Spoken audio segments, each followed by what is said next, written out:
Hey guys, Scott here, Modsticks.com. Today I'm going to take a minute to explain how to install Modsticks Pro analog sticks and what their function is, what they can do for you, and all that good stuff. Also going to go over the install for triggers, different spring tensions, how to adjust them, and the Modstick Pro buttons, the adjustable height, and some of the options you can do with those. Okay, step one is open all those little packages. What I like to do is use the cover for the analog sticks and use that as a little parts tray. So I got my trigger kit up here, analog sticks, and the button package. We're going to install these into a transforming D-pad controller. So if you have the little spinny thing, you need to order one of these. This is the standard foot for the regular controllers. I have it in my store, it's only $1, so if you want to get rid of this, you'll need one of these. Now you need to remove all the screws. Use your Torque T8 security wrench, and there's a hidden 7th screw that is directly under the barcode. So you're going to need to take your wrench and just poke straight through the center. You shouldn't have to remove the sticker, and get that 7th screw out. Trick to splitting the shell in half is I put my thumb on the headphone jack and my index finger on the power port, and you twist forward, kind of over the triggers. And twist off like that. Now you want to pop the board off this post and these two posts. So what I do is I put my fingers on the analog sticks and just push up together. Now sometimes the boards are a little sticky, so you might have to give it a little more force than you think. So we're going to install triggers first. And we need to separate this white arm from this post. Now you can just grab it, and sometimes you get lucky and just, you can twist it off.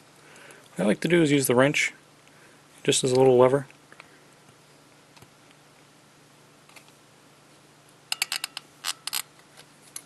And pry each arm off on each side.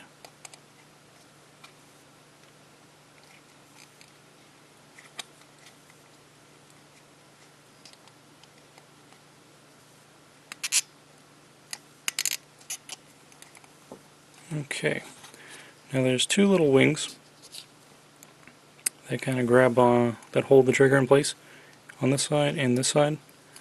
So what I like to do is you just grab them with your fingernail and just spread the two sides here, these two plastic pieces, and watch out the spring doesn't shoot out at you. Now to get the trigger off, there's a little hinge right here. So you're going to slide them off, slide them down, so you kind of slide them off this hinge. And same for the other side. Watch out that you don't just rip this trigger off, because that spring can sometimes might catch in the eye. So do it nice and slow and try to grab that spring. And same thing for this one, just slides off the hinge. Alright. Now there's a left and a right to the triggers. There's these posts right here. They point towards the outside of the controller. So that helps you figure out your left and right.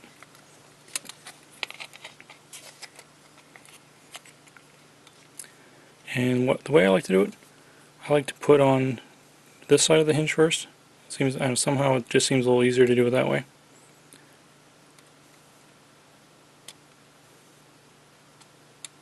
So once you do that again for you, because this seems to be a tricky spot for people. So you want to hook it onto this one and then onto the big hinge. Now that you get it on the hinge, you slide forward, and the two aluminum clips here, they snap in around these plastic wings, I guess. Now I pull the trigger forward with my thumb, and then I get the wrench under the arm, and just same way I do is a little leverage to get it on that post. You want to make sure that moves freely. And now let's do this side. Again, I like to do the small side. It seems to go on that hinge a lot easier that way.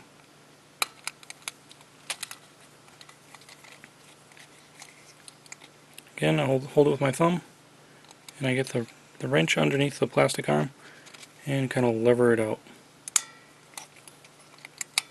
Nice and smooth. Now you don't have to install the springs right now, but might as well. I like to use the black spring, those are the soft hair trigger ones. And those just drop right into the hole. And it comes with an Allen key, but you can also use your Torque T8 wrench. Grab that big 5mm set screw. Slides right on the tip of the T8, and you want to go straight down onto the spring. What I like to do is go just beyond this arch here. If you go too far down, you'll actually push the spring out of the trigger. So there is room to adjust though. You can go probably another 1/8 inch down into the trigger for adjustment. The further down you go, the more tension you're going to put on the spring. So the stiffer the spring is going to feel. Some racing games, people like to use one heavy spring for a brake and another side for throttle. They usually use the light side, but it's really personal preference. Now I've got to find my other set screw.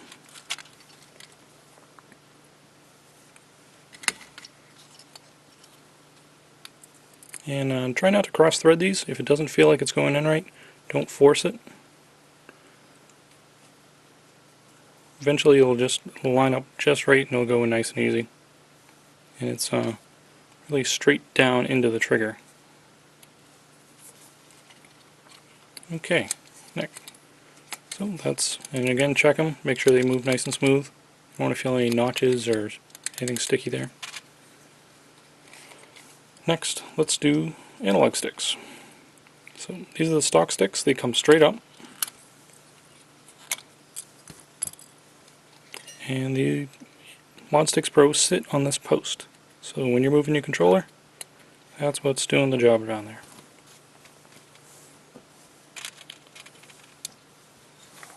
So you have two bases.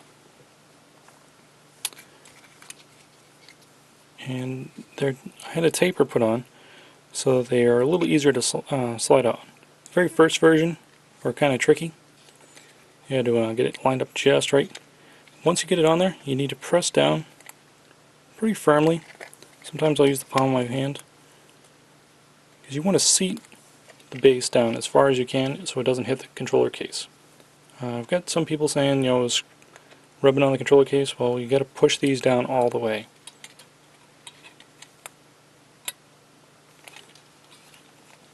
And next you need to decide if you want to build your analog sticks with tall analogs or short analog sticks. And the reason you have to decide now is for the length of the screw that you're going to put inside. The short screws are for running all the way low, and the tall screw lets you add spacers. So we have blue, black, and silver. Silver is the slowest, blue is the middle, and black is a 3mm spacer. It slides right on. What this does is it gives you a mechanical advantage on the analog stick.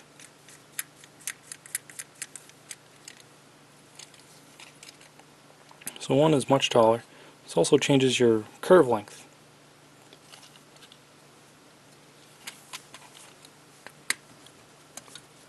Okay, next we'll do the D-pad.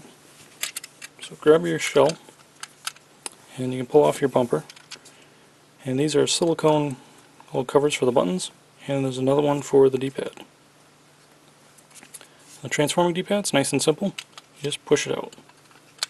Push it out from the bottom, stick your finger in, and that's all there is to that. Next, you want to install the foot. Now there's two notches, kind of go to a 90-degree angle. That just drops right in. This is probably a good opportunity to, if you're going to change the buttons at the same time, Just dump them out. That way you don't have to fight them. Now this is your D-pad, and you want to install it into these two round, I don't even know what to call them, but, and you want to kind of press these together. Now it's a press fit, so you're really going to have to press pretty firm to get them in there.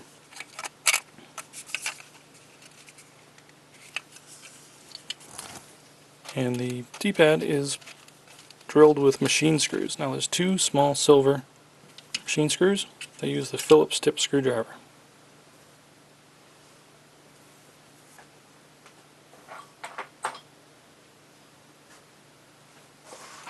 Which I lost my Phillips tip.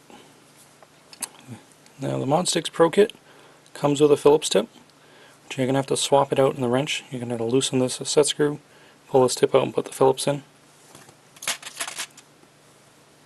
I happen to have a couple.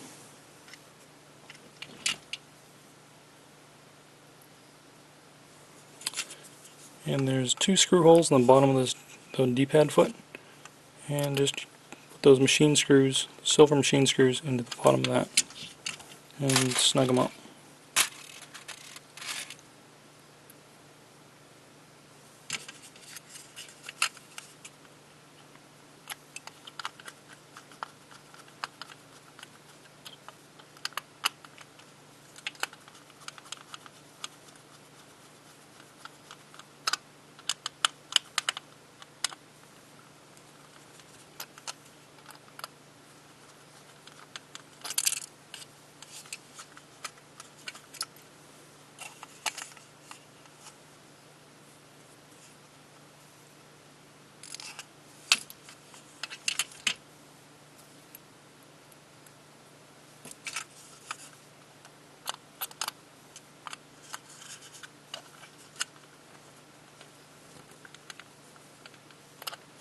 Okay. Next we'll install the buttons.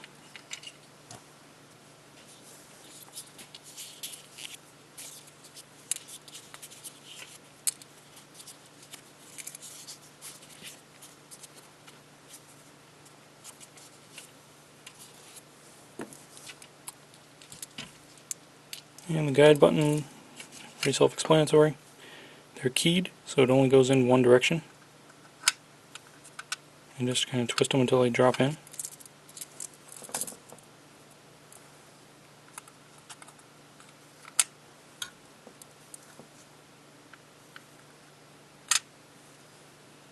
Now the ABXY also are keyed, so they'll only fit into their spots. So B, if you know buttons go, just twist them until they drop in. Y up top, so I'm going to spin that until that drops in, and so on.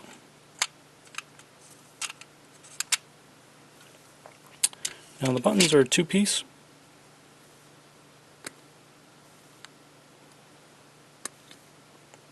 There's two little O-rings that hold it in there, and this lets you change the height of the ABXY. The kit comes with some spacers. So you have a black that's 1mm and a silver that's 0.5 mm, and they just they slide right on to the bottom of the button. So you can stack up the spacers to give a little extra height.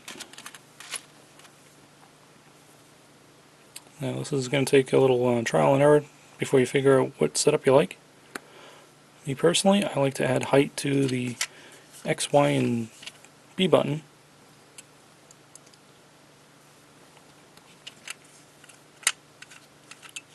And this gives a different feel to it.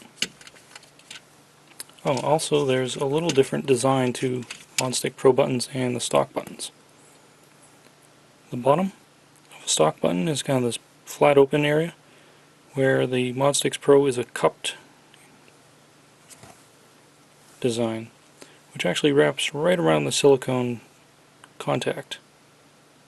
It fits on nice and snug, and this way when you press the button, you're guaranteed it's going to hit every time. You won't have any missed button issues. Drop that guy in. If your bumper comes off, there's two little tabs here. They sit on these posts here and here.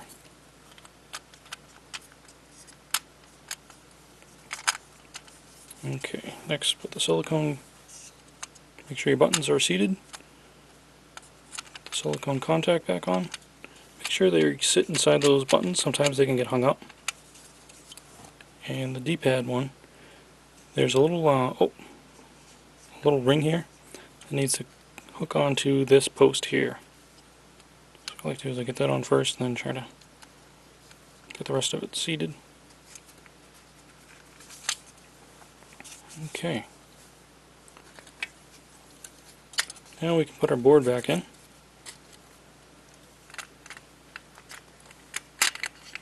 And remember to get it sitting on this post. So press it down until it sits nice and flat. Then put your motors back in. Or if you want to take them out, now's a good time to take them out.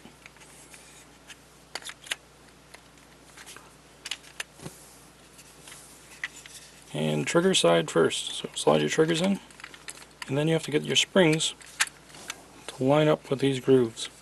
So use your thumb and just press your springs in until they feel them just slide in. And double check that they're in the grooves, because once you screw it together there's no fixing it. You have to take your controller apart to do it. So make sure you get these done right. And snap your case back together. And just put your screws back in and you're done.